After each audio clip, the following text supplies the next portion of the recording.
우리나라는 현재 일부 곡물을 제외하고는 일반적인 농산물들은 대부분 수요보다 공급이 많은 상황이죠. 앞으로 상당 기간 인구는 감소하고 고령화는 진행될 거고요. 이것은 아마도 우리 살아생전에 변화가 없을 거다. 많은 전문가들이 예측하고 있죠. 자, 인구가 감소하고 고령화가 진행된다? 당연히 농산물 소비량은 감소하게 되겠죠. 지금도 거의 모든 농산물이 남아들고 있는데 말이죠. 또한 앞으로 시장 개방은 더욱 확대되겠죠. 그래서 농산물 공급량은 증가하게 될 것입니다. 왜냐하면 우리는 자동차, 조선, 반도체 수출해서 먹고 사는 공업국가죠. 농업국가 아니지 않습니까? 여러분, 시군에 있는 농업기술센터 같은 건물은 농업인들이 낸 세금보다는 자동차, 조선, 반도체 수출한 세금에서 나온 것이라고 봐야 하겠죠. 현재 청년 농업인들에게 지원하는 각종 지원금이나 이른바 농업보조사업 마찬가지 아닌가요? 결국 인구 감소, 고령화로 농산물 소비량은 감소하고 시장 개방으로 농산물 공급량은 증가할 거라는 거죠.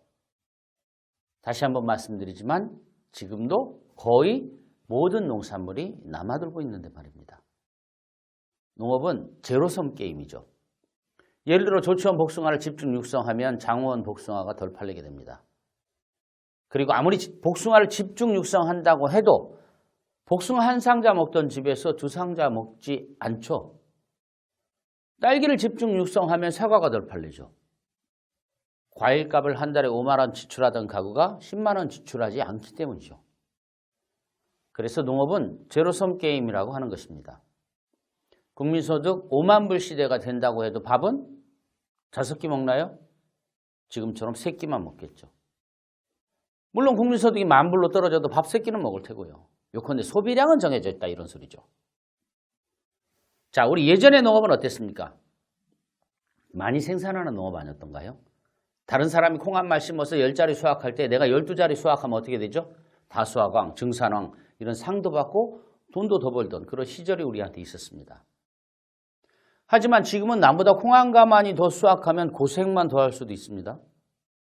어떻게 된 거죠? 양에서 품질의 농업으로 바뀐 거죠. 저는 그것을 가끔 나이키 신발하고도 비교합니다. 1983년경에 나이키 신발이 처음 우리나라에서 팔리기 시작했죠. 그러면서 어떻게 됐나요? 왕자표, 말표 신발 시대 끝났죠. 예. 농산물도 1990년대를 넘어서면서 양에서 품질로 전환을 해왔습니다. 자, 그렇다면 품질만 좋으면 되겠네요. 그런 걸까요? 그럼 지금의 농업인들은 품질이 안 좋아서 어려움을 겪는 걸까요? 농업인들의 생산 기술은 거의 최고 수준에 올라와 있습니다. 그래서 품질의 문제라고 볼 수는 없습니다. 대부분의 농산물이 수요보다 공급이 많기 때문에 생산비도 못 건진다고 하는 상황 아닌가요? 자, 상황이 이렇다면은 특히 소규모로 시작하는 우리 청년 농업인들이 해야 할 농업은 어떤 농업일까요? 가치의 농업 아닐까요? 가치의 농업. 자신만의 가치를 만들어내는 거죠. 실제 사례를 예로 들어보도록 하겠습니다. 충남 청양의 비농부 얘기입니다. 비농부는 고춧가루 1kg를 5만 원에 판매하고 있습니다. 일반적인 농부는 1kg에 2만 원 정도 하죠. 자, 농산물은 일반적으로 생산비가 50% 정도 들어간다고 봤을 때 1kg에 10,000원이 생산비로 들어간다고 볼 수 있겠죠. 자, 비농부는 5만 원에 판매하니까 10,000원이 생산비면 4만 원을 벌게 되는 거죠. 그러면 일반적인 농부는 4만 원 벌려면 몇 년 농사 지어야 할까요? 4년 해야 되는 거죠. 하지만 4년 동안 고추 농사 하다 보면 역병, 탄저병 한번 올 수 있죠. 뭐 풍년도 한번 올 수 있죠. 그런데 풍년은 나만 드는 게 아니죠. 대개 그런 해에는 생산비도 못 건진다고 하는 경우가 많을 겁니다. 결국 6년, 7년을 농사 지어야 비농부처럼 볼 수 있는 거죠. 그런데 비농부의 고춧가루는 왜 5만 원에도 팔릴까요? 한 소비자는 이렇게 대답했습니다. 정부에서 품질 인증 마크가 붙어있는 제품이야 많지만 우리 집은 1년에 고춧가루 4kg가 필요한데 다른 것하고 비교하지 않고 그냥 고춧가루에 20만 원 쓸래요. 그 집 고춧가루는 정말 믿을 수 있어요. 또 다른 소비자는 이렇게 얘기합니다. 그 집 고춧가루로 음식했을 때 완전히 맛이 달라요. 그래서 저희는 미리 선주문해서 확보를 해요. 이렇게 대답하더라고요. 가치라는 것은 각자 느끼고 받아들이는 것이 다르지만 비농부는 10년 이상 5만 원에 판매하고 있습니다. 그리고 고추 수확이 끝나기 전에 이미 주문이 완료됩니다. 이게 비농부가 가진 가치인 것이죠. 자, 우리는 이전까지는 토지, 노동력, 자본, 요컨대 농업의 고정적 3요소라고 하거든요. 바뀌지 않는 거죠. 이 토지, 노동력, 자본 이 세 가지의 고정적 3요소를 합한 수만큼이 그 사람의 농업 경쟁력이었습니다. 하지만 지금은 정보, 아이디어, 서비스를 어떻게 하면 이 고정적 3요소와 잘 결합할 때 새로운 경쟁력을 가질 수 있도록 시장의 룰이 바뀌었습니다. 부가가치 증대의 측면에서 볼 때 정보, 아이디어, 서비스는 단순히 더해지는 것이 아니고 곱해지는 것입니다. 이제 새로 농업을 시작하는 여러분들은 더하기 농업보다는 곱하기 농업, 합의 농업보다는 승의 농업에 도전해야 되지 않을까요? 구체적으로 한번 살펴보도록 하겠습니다. 토지, 자본, 노동력을 8만큼 가지고 있는 사람, 24만큼의 경쟁력을 가지고 있다 이렇게 볼 수 있는데요. 각각 4만큼만 가지고 있는 사람은 경쟁력이 12밖에 안 되죠. 여기까지가 더하기 농업의 개념입니다. 하지만 여기에 시장에서 통할 수 있는 아이디어 서비스를 2배씩만 곱해도 48이 됩니다. 이게 단순한 숫자 노름이 아닙니다. 이게 바로 곱하기 농업이라는 거거든요. 앞서 사례로 말씀드린 청양의 비농부 사례는 바로 곱하기 농업을 구현하고 있는 그런 사례라고 볼 수 있는 거죠. 자, 우리 요즘에 가장 많이 쓰이는 단어가 뭐죠? 4차 산업혁명. 그죠? 4차 산업혁명을 우리가 다들 얘기하고 있지만 결국은 1차든 2차든 3차든 4차 산업이든 전부 산업의 혁명이라는 얘기죠. 그런데 많은 인류학자들은 이제 산업혁명에서 생태와 질 그리고 자기 자신이 중시되는 인지혁명의 시대로 변화되고 있다 이런 얘기들을 하죠. 산업 쪽에서야 물론 4차 다음에 5차 산업혁명도 나오겠지만 큰 틀에서 변화되고 있다. 우리나라의 경우도 이미 그런 현상을 도시민의 농촌 이주에서도 저는 찾아볼 수 있다고 생각합니다. 여러분 농업은 이전보다 훨씬 어려워졌죠. 기계가 나오고 종자가 좋아져서 농사를 짓기는 쉬워졌지만 농업 경영은 어려워진 건 사실 아니겠습니까? 예. 그런데 한국농촌경제연구원이 조사한 바에 의하면 이 어려워진 농업에 향후 10년 이내에 나는 농촌으로 이주하겠다 이런 비율이 20.1%에서 27.6%까지 증가했습니다. 이 증가를 떠나서 도시민의 3명 중에 1명은 언젠가 나는 시골에 가서 살고 싶다 이렇게 대답하고 있다는 거죠. 하지만 아무나 생각할 수 있지만 누구나 할 수 없는 것이 시골살이죠. 왜냐하면 경제적인 기반, 의료, 문화생활, 자녀교육, 또 가족 간의 합의 시골살이라는 게 뭡니까? 그동안 살아온 방식이 송두리째 바뀌는 거죠. 그래서 결국 시골로 이주할 수는 없지만 하루 이틀 어디에 가서 그야말로 전원 코드 뽑고 두꺼비 집 내리고 싶은 현대인들 3명 중에 1명 있다는 거거든요. 이런 사람들에게 농촌이 가지고 있는 것들을 잘 알리게 되면 관심을 얻을 수 있죠. 그런 측면에서 본다면 무려 도시민 3명 중에 1명이 나의 고객이다 이렇게 볼 수 있는 거죠.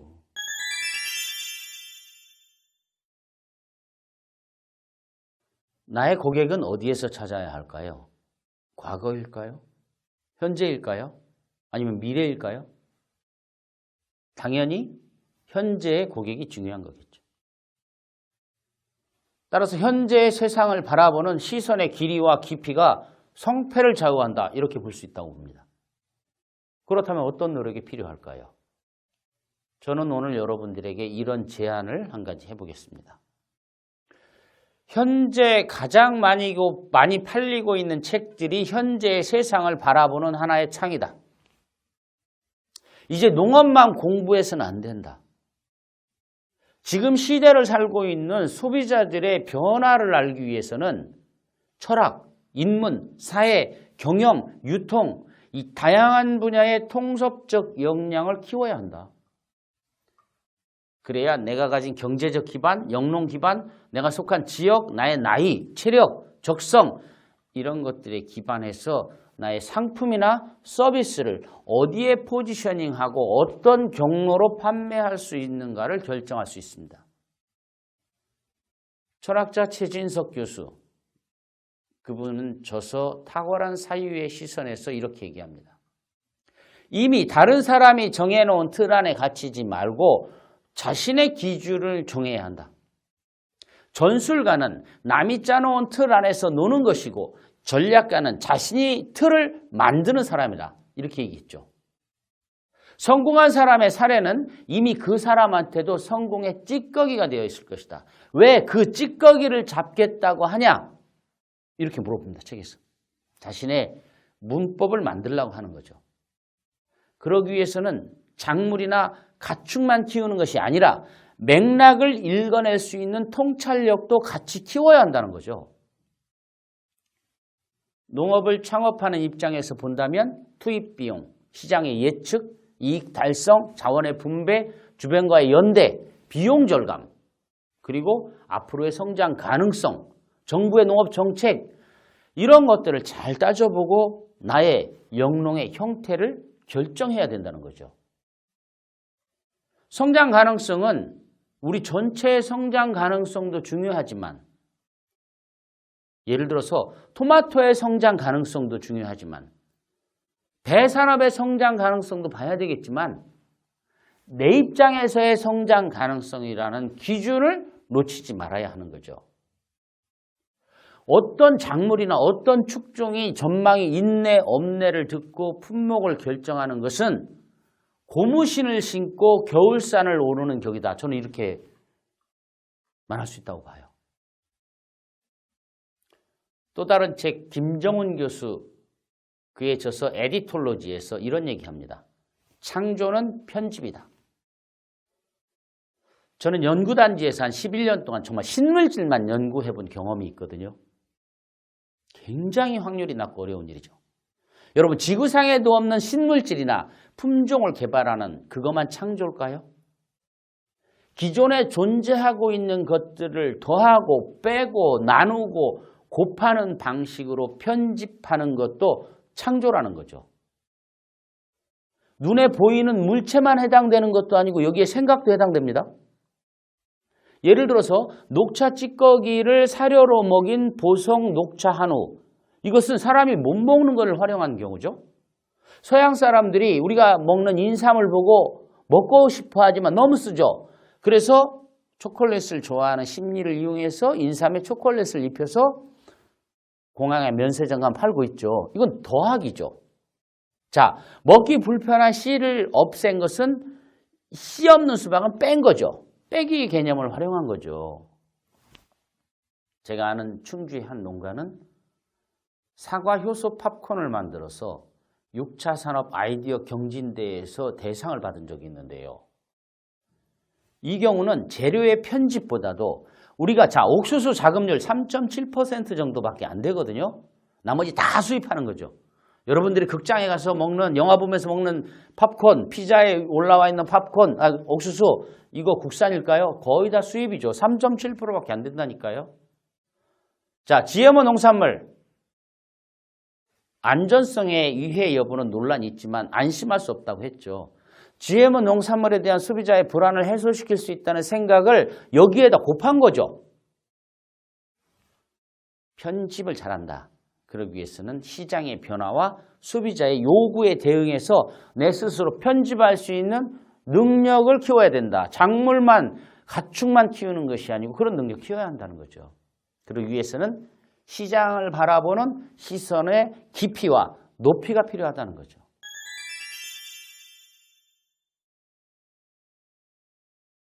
사례를 하나 들어보겠습니다. 3년 전에 창농한 김기태 대표. 아직 20대인데요. 보통의 도라지집이 아니고 강사 전용 배 도라지집을 만들고 그냥 사과집이 아니고 해양 심층수 사과집을 만들어서 큰 성공을 거두었는데요. 처음에 배 도라지집을 만들려고 보니까 기존의 제품들이 너무 많아서 가격 경쟁력이 없더라는 거예요. 기존에 배 도라지집 하시는 분들도 못 팔고 있더라는 거예요. 그리고 사과집도 천편일률적으로 전부 100% 사과즙 원액이라는 것만 강조하고 있지 대부분 쌓아놓고 못 팔고 있다는 거예요. 그래서 저하고 상담을 하면서 이런 결론에 도달했습니다. 누가 어떤 것을 필요하는지를 찾아보자. 자, 배도라지집 어디에 좋나? 이런 질문을 했거든요. 우리가 질문을 서로. 기관지에 좋은 거죠. 그러면 목을 많이 사용하는 사람 누구냐라는 또 다른 질문을 만들어냈죠. 사과즙 전부 100%라고 하는데 100%는 너무 진해서 기침나요. 너무 달아요. 물 좀 타면 어떨까요? 이런 질문을 만들어냈습니다. 우리가. 목을 많이 사용하는 사람은 강사다. 그래서 나온 것이 강사 전용 배도라지즙입니다. 너무 진한 사과즙을 심미 테스트를 해봤더니 3% 정도 물을 탔을 때 가장 산미, 단미가 최적이었어요. 청량감도. 그래서 물을 탈 수는 없지 않습니까? 해양 심층수를 탔어요. 3%를. 그래서 해양 심층수 사과즙을 만들었던 거죠. 자, 역시 최진석 교수의 경계서라 이 책에 보면 이런 얘기가 있습니다. 살아있는 나무는 바람에 움직인다. 죽어있는 나무는 움직이지 않는다. 여러분 유심히 보세요. 산에 가서 죽어있는 나무들 보면 바람 불어도 안 움직이거든요. 살아있는 나무 어떻게 돼요? 뭐 움직이죠. 그래서 좀 더 유연하게 우리가 백지 상태로 고민을 해봤던 거거든요. 어느 한 면에 속해서 늘 그런 거야. 정해져 있는 거야. 이러면 안 된다는 거죠. 왜 그렇지? 나는 경계에 서서 보면 어떨까요? 경계에 서면 고독해집니다. 예. 왜? 다른 생각을 하게 되니까요. 그런데 고독해지면 민감해집니다. 민감하면 집중할 수 있는 거죠. 그렇게 집중하다 보면 질문을 하게 되고 창의적인 결과물들을 만들어냅니다. 이게 농업에서도 마찬가지거든요. 앞으로도 우리에게 정해져 있는 것은 없죠. 정해져 있는 것이 있다면 결국 미래의 성공 주역은 현재의 여러분 청년 농부들 중에서 생각이 한 군데에 머물러 있지 않고 경계에 서 있는 분일지 몰라요. 김기태 대표는 결국 그런 생각의 틀에서 출발해서 그 다음에도 가열하지 않는 착즙 방식의 양배추즙, 비트와 호박즙 이런 것들을 계속해서 새로운 상품들을 개발해냈는데요. 여러분 놀라실 수 있는데 현재 창업 2년 만에 연매출 10억을 달성하고 있습니다. 대단한 거 아닙니까? 더욱 놀라운 소식 하나 말씀드려 볼게요. 간단한 착즙기 하나 없어요. 아무런 설비나 공장을 가지고 있지 않아요. 대학 다니면서 재학 중 창업해서 이루어낸 결과입니다. 자, 똑같은 시장에서 경쟁하지 않고 새로운 장르를 열어냈기 때문에 가능한 거죠. 뿐만 아니라 김 대표는 안전과 안심의 신뢰를 우선시했습니다. 좋은 원료가 좋은 가공품이 된다. 이런 생각으로 가격을 더 주고서라도 최고의 원료 농산물, 안전한 원료를 사용하고 또 안심할 수 있는 환경에서 가공을 한 거죠. 햇삽을 갖춘 위생적 시설에서 OEM으로 가공해서 프리미엄 브랜드의 입지를 확보한 거예요. 우리가 농식품 가공을 하려고 할 때 가공시설, 가공공장 이거부터 생각하게 되죠. 김 대표는 충분할 정도의 시장 진입에 성공하고 나서 본인이 직접 가공공장을 이제 설립하려고 준비하고 있습니다. 농산물 가공에 관심 있는 우리 청년 창업농들이 매우 주목해야 되는 부분이라고 할 수 있습니다. 자, 정리해서 말씀드리자면 김 대표의 성공 사례는 왜 그렇지? 라고 하는 질문을 통해서 창의적인 농업을 하게 됐고 기존 경쟁 시장이 아니라 새로운 장르를 개척한 거죠. 또 자기 상품의 고객 대상을 규정을 딱 하고 거기에 맞는 프리미엄급답게 안전과 안심의 신뢰 구축에 최선을 다한 것으로 정리할 수 있다고 봅니다. 여러분도 이처럼 농업에 있어서 자신에게 맞는 이 포지셔닝에 관한 고민이 필요할 거라고 생각합니다. 제가 강원도 행성의 한 유물박물관을 갔었는데요. 박물관 내부는 물론이고 밖에까지 단지가 엄청 많더라고요. 그래서 가까이 가서 보니까 그 단지 앞에는 이 단지를 예전에 어떤 용도로 사용했는지 설명이 붙어 있더라고요. 그때 문득 든 생각이 있어요. 껍데기는 같은데 물을 담았으면 물단지, 술을 담았으면 술단지, 쌀을 담았으면 쌀단지가 되는구나. 이런 생각이 들더라고요. 여러분들도 각자의 껍데기는 이미 어쩌면 정해져 있는 거죠. 그죠? 예. 하지만 가치의 농업은 내가 가진 단지에 무엇을 어떻게 채울 것인가. 이것이 중요하다고 볼 수 있습니다.